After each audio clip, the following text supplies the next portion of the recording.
नमस्कार. सर्वांना उद्यापासून सुरू होणाऱ्या गणपती उत्सवाच्या हार्दिक शुभेच्छा. हा पूर्णपणे गणपती उत्सव आपल्याकडे दिनांक 27 पासून ते 6 तारखेपर्यंत गणपती आणि गौरी उत्सव साजरा होणार आहे. त्याच्यामध्ये आपल्याकडे 293 सार्वजनिक गणपती मंडळांची स्थापना आपल्या कल्याण डोंबिवली शहरामध्ये होणार आहे. खाजगी 50,000 पेक्षा जास्त गणपती स्थापना होणार आहे आणि गौरीची स्थापना जी आहे ती 6,000 पेक्षा जास्त आपल्याकडे गौरी स्थापना होणार आहे. आणि या अनुषंगाने कायदा सुव्यवस्थेचा प्रश्न असेल किंवा ट्रॅफिक वाहतुकीचं नियोजन असेल याकरता आपण 121 अधिकारी याकरता नेमलेले आहेत. त्याचबरोबर 667 कर्मचारी, महिला आणि पुरुष कर्मचारी, 150 होमगार्ड आणि 2 एसआरपीएफचे प्लॅटून सुद्धा या बंदोबस्त करायला आपण नेमलेले आहेत.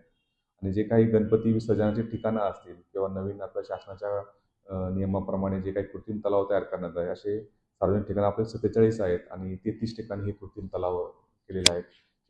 या निमित्ताने मी सर्व गणेश भक्तांना आणि सर्वांना आवाहन करतो की जे काही प्रशासनाकडून आणि जे शासनाकडून या नियम अटीनुसार हा गणपती उत्सव मोठ्या आनंद आणि उत्साहाने साजरा करावा. त्याचप्रमाणे पोलीस प्रशासनाने जे काही आपल्याला निर्देश दिले असतील त्याचं पालन करावं असं सगळ्यांना मी आवाहन करतो.